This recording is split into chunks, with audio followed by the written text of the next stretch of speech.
E5 TV news కు స్వాగతం. ముందుగా హెడ్లైన్స్. లోక్సభ స్పీకర్ గా ఓం బిర్లా ఎన్నిక.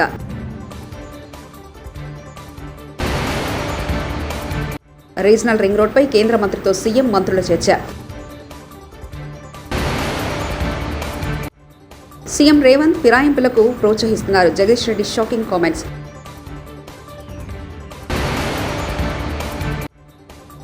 ప్రజల నుంచి స్వయంగా వినతులు స్వీకరించిన సీఎం చంద్రబాబు.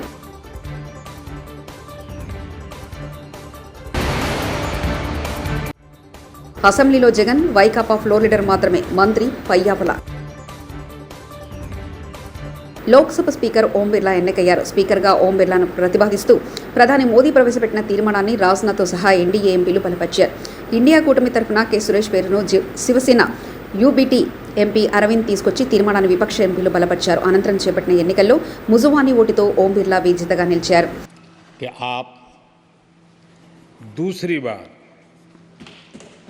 इस आसन पर विराजमान हो रहे हैं। आपको और इस पूरे सदन को मेरी तरफ से मैं बहुत बहुत बधाई देता हूं। రీజనల్ రింగ్ రోడ్డుపై తెలంగాణ డిప్యూటీ సీఎం మల్లు భట్టి విక్రమార్క కీలక ప్రకటన చేశారు. కేంద్ర మంత్రి నితిన్ గడ్కరీతో సీఎం రేవంత్ రెడ్డి మంత్రులు ఈరోజు బుధవారం సమావేశమయ్యారు.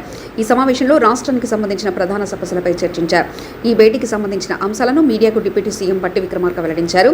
తెలంగాణ రాష్ట్రానికి కావాల్సిన రోడ్ల నెట్వర్క్కు కావాల్సిన అంశాలపై ప్రజెంటేషన్ ఇచ్చినట్లు తెలిపారు.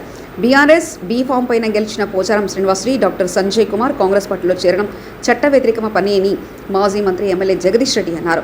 గూడెం మహిపాల్ రెడ్డి పార్టీ మార్పుపై స్పందించారు. సీఎం రేవంత్ రెడ్డి ఇల్లు తిరిగి కండువాలు కప్పుతున్నారని ఎద్దేవా చేశారు. రద్దు కావాల్సి ఉన్నది. దాని కొరకు బీఆర్ఎస్ పార్టీ నుంచి మేము స్పీకర్ గారికి పిటిషన్ ఇవ్వడం కొరకు మేము నిన్న నుంచి ప్రయత్నం చేస్తూ ఉన్నాం. నిన్న స్పీకర్ గారు స్వయంగా నాతో మాట్లాడినరు.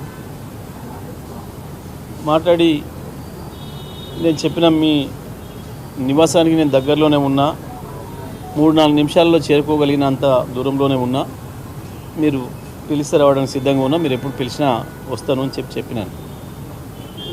అయితే వారు నేను ఇప్పుడు చూసి చెప్తా మీకు సమయం ఈరోజు సాయంత్రం అవుతుందా రేపు ఉదయం అవుతుందా అనేది నేను నా వెసులుబాటును చూసుకొని చెప్తా అని చెప్పాను. తప్పకుండా స్పీకర్ గారు వారికి ముందే కార్యక్రమాలు ఉండవచ్చు కాబట్టి నేను ఇక్కడే వారి కొరకు వెయిట్ చేస్తూ ఉంటుంది. నేను రాత్రి 8 గంటల వరకు కూడా ఇక్కడ నిరీక్షణ చేసి వారి ఓఎస్డీకి వారి ప్రయత్నం చేస్తే స్పీకర్ గారు దొరకలేదు, వారి ఓఎస్డీకి చెప్పి మరి ఇట్లా స్పీకర్ గారు మాట్లాడి వారు స్వయంగా సమయం ఇస్తా అని చెప్పాను. నాకు ఇంకా ఏం చెప్పలేదు. మరి రాత్రి అయింది, కనీసం మరి రేపు ఉదయమైనా ఏ సమయం ఇస్తారో ఒకసారి తెలుసుకొని చెప్పండి అని చెప్పడం జరిగింది. ఆంధ్రప్రదేశ్ ముఖ్యమంత్రి చంద్రబాబు నాయుడు కుప్పం పర్యటన 2వ రోజు కొనసాగుతుంది. స్థానిక ఆర్ఎండ్బి అతిథి గృహం వద్ద ప్రజల నుంచి ఆయన వినతులు స్వీకరించారు. వివిధ ప్రాంతాల నుంచి పెద్ద ఎత్తున అక్కడికి చేరుకున్న ప్రజలు తమ సమస్యలను సీఎంకు వివరించారు. ముఖ్యమంత్రి స్వయంగా వినతులను తీసుకుని పరిశీలించారు. వాటి పరిష్కారానికి చర్యలు తీసుకోవాలని జిల్లా కలెక్టర్ సుమిత్ కుమార్ అధికారులను ఆయన ఆదేశించారు. టెలిఫోన్లు లేవు, కాలేజీలు లేవు, అందుకే ఆలోచించా చిత్తూరు జిల్లాలో ఒక వెనుకబడిన ప్రాంతం కోసం నేను పని చేయాలని కుప్పం నియోజకవర్గాన్ని ఎంపిక చేసుకున్నానని చెప్పి నేను మీకు తెలియజేస్తున్నా. 89-94 మన గవర్నమెంట్ రాలేదు, అపోజిషన్ లో ఉన్నాం, పోరాటాలు చేశాం. 94 నుంచి 2004 వరకు మన ప్రభుత్వం వచ్చింది, అభివృద్ధి చేశాం.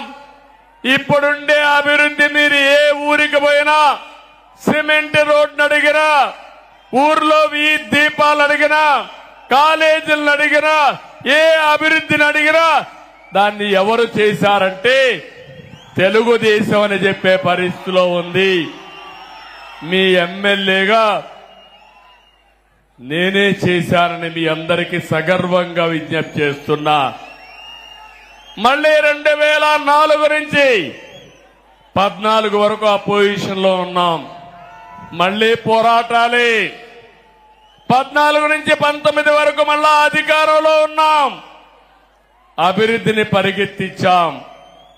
నా జీవితంలో ఎప్పుడూ చూడలేదు 1924. అది ఒక పీడ కళ, అవునా కాదా తమ్ముళ్ళు అని అడుగుతున్నా. ఏమమ్మా ఆడబిడ్డలు, అవునా కాదా అని అడుగుతున్నా.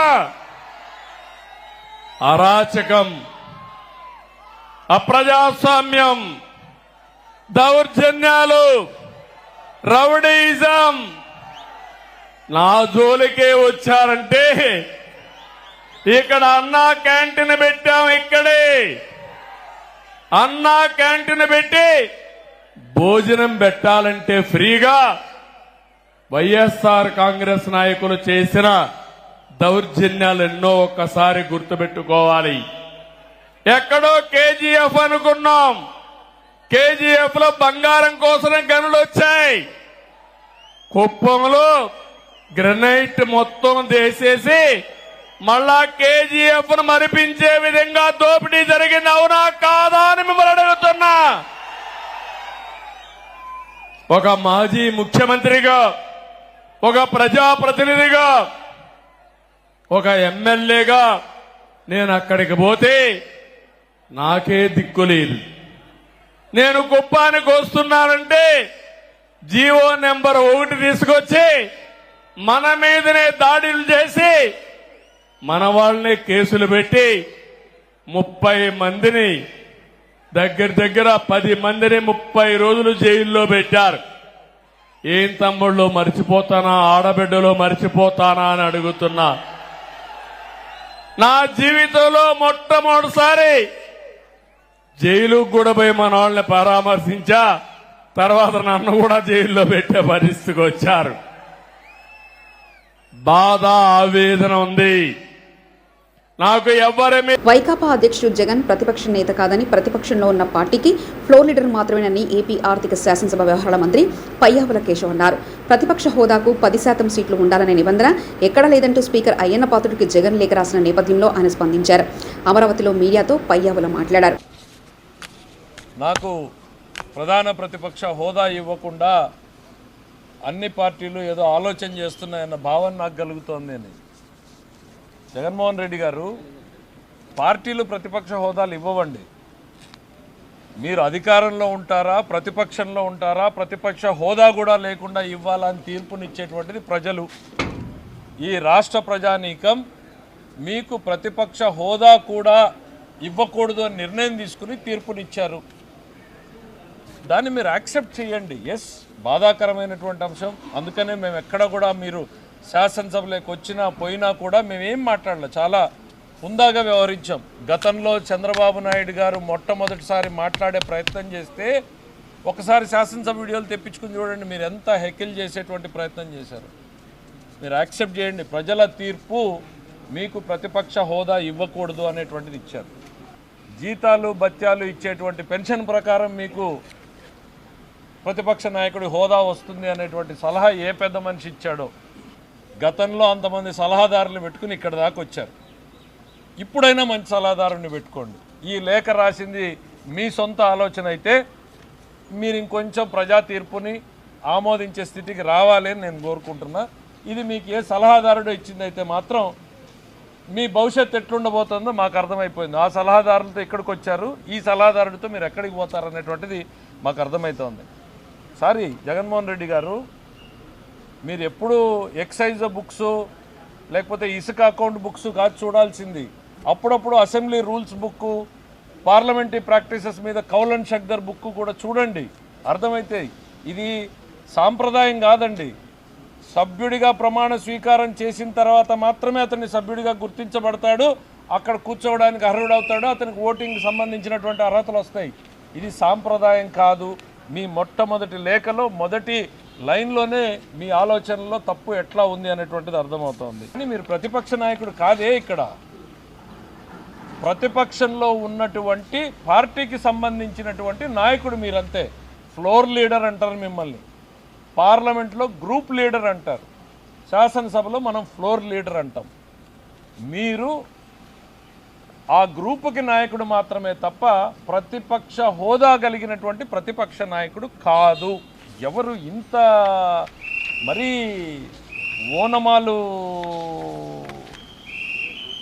కూడా చూసుకోకుండా ఎట్లా మీ చేత ఈ లేఖ రాయించారో మీకు వచ్చిన ఆలోచన నాకు అర్థం కాదు. సభ జరపడానికి కోరం కావడానికి ఎంతమంది ఉండాలో అంతమంది ఉన్నప్పుడు మాత్రమే ప్రతిపక్ష హోదా ఇవ్వాలి అని. 1/10 ఆఫ్ ది హౌస్, 10వ వంతు సభలో ఉన్నటువంటి సభ్యుల్లో 10వ వంతు ఉన్న వాళ్ళకి మాత్రం, దట్ ఈస్ 10%. మా జగన్మోహన్ రెడ్డి గారు చిటికేస్తే చంద్రబాబు నాయుడు గారు ఉన్న వెనకాల 5 మంది వస్తే చంద్రబాబు నాయుడు గారికి ప్రతిపక్ష హోదా ఉండదన్నారు. చిటికెలు వేస్తూనే ఉన్నారు 5 ఏళ్లలో. ఏమైంది? చంద్రబాబు నాయుడు గారు వెనకాల ఉన్న సభ్యులు మీ వెనకాల వచ్చారా? హోదాలు పోయినాయా? ఆ రోజు మీకు తెలుసు కదా 10% అనేటువంటిది. మీ నోటితో మీరే చెప్పారే ఇదే శాసనసభ సాక్షిగా. మళ్ళీ ఇవాళ వచ్చేసి ఆ 10% నిబంధనే లేదు తూచ్. మీ ఇవన్నీ చూస్తూ ఉంటే ప్రజలు అధికారం తీసేసినా మీరు ఇంకా ఆ కొసరు అధికారం కోసం పాకులాడుతున్నట్టు కనపడుతుంది. ప్రతిపక్ష నాయకుడు అంటే క్యాబినెట్ ర్యాంక్ వస్తుంది. ఆర్టీసీ మహిళలకు ఉచిత ప్రయాణం హామీపై తాము ఏర్పాటు చేసే కమిటీ కర్ణాటక, తెలంగాణ రాష్ట్రాల్లో అధ్యయనం చేసి ఎలాంటి సమస్యలు లేకుండా పథకం అమలు చేస్తామని మంత్రి రాంప్రసాద్ రెడ్డి తెలిపారు. చిత్తూరు జిల్లా కుప్పం ఆర్టీసీ ప్రాంగణంలో 5 నూతన బస్సులను ఆయన ప్రారంభించారు. నూతన బస్సులో తొలి టికెట్ మంత్రి కొనుగోలు చేశారు. అనంతరం ఆయన మీడియాతో మాట్లాడారు. అత్యున్నత ప్రమాణాలతో కుప్పంలో ఈ బస్టాండ్ ఏర్పాటు చేస్తామన్నారు. గత ప్రభుత్వంలో డిపోలను బస్టాండ్లను నిర్వీర్యం చేశారని ఆరోపించారు.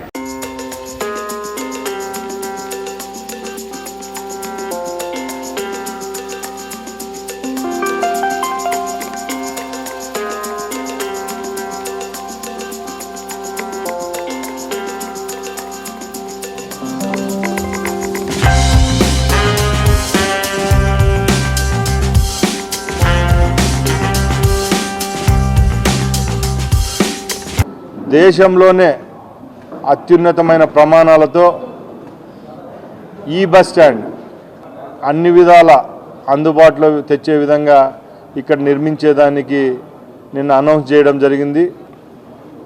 ఇక్కడ నిర్మించబోయే బస్ స్టాండ్ డిపిఆర్ను రెడీ చేసి త్వరలోనే ఒక 4-5 ప్లాన్లు తీసుకొని వచ్చి ఏదైతే ప్రజలకు బాగుంటుందో, ఎక్కడా లేని విధంగా నిర్మాణం చేస్తే ప్రజల యొక్క మన్ననలు పొందుతాము, ఆ విధంగా కుప్పం బస్ స్టాండ్ తయారు చేసే విధంగా చర్యలు తీసుకోవడం జరుగుతుంది రాబోయే కాలంలో. ఈరోజు ఇక్కడ 5 బస్సులను ప్రారంభించడం జరిగింది. గత ప్రభుత్వాల్లో కొన్ని డిపోలను అయితేనేం, కొన్ని నియోజకవర్గంలో ఉన్న బస్ స్టాండ్లను అయితేనేం నిర్వీర్యం చేయడం జరిగింది. ముఖ్యమంత్రి గారు ఇక్కడికి రావడంతోనే సుమారు గతంలో నిలిపేసిన 30 పైన సర్వీసులను మరొకసారి ప్రారంభించడం జరుగుతూ ఉంది. భద్రతా ప్రమాణాలు పాటించి రోడ్లపైకి బస్సులు వచ్చేటప్పటికి బస్సులు ఫిట్గా ఉండాల. ఈరోజు చాలా ప్రమాదాలకు కారణం ఏంటంటే బస్సులు సరైన స్థితిలో ఉండకపోవడమే దీనికి కారణం. గత ప్రభుత్వాలు ఏ ఒక్క శాఖను వదలలేదు. ఏపీఎస్ఆర్టీసీ అనుకోండి, మిగతా డిపార్ట్మెంట్లలో ఎక్కడ పాత స్థానాల్లో కొత్తవి రావడం జరగలేదు. కాబట్టి వీలైనంతగా రేపు రాబోయే కాలంలో ఏపీఎస్ఆర్టీసీ కొత్త బస్సులు కొనే వెసులుబాటు కూడా తీసుకొచ్చేదానికి ముఖ్యమంత్రి గారు నిన్న చెప్పడం జరిగింది.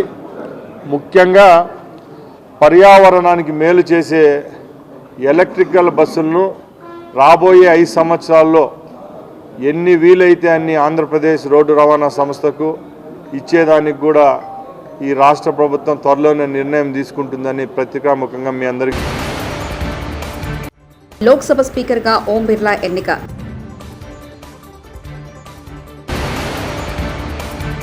రీజనల్ రింగ్ రోడ్పై కేంద్ర మంత్రితో సీఎం మంత్రుల చర్చ. సీఎం రేవంత్ ఫిరాయింపులకు ప్రోత్సహిస్తున్నారు. Jagadish Reddy shocking comments.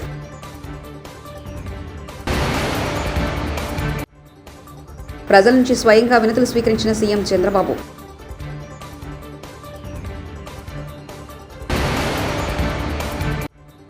అసెంబ్లీలో జగన్, వైకాపా ఫ్లోర్ లీడర్ మాత్రమే మంత్రి పయ్యావుల. ఇవి బులెటిన్ విశేషాలు. చూస్తూనే ఉండండి E5 టీవీ న్యూస్.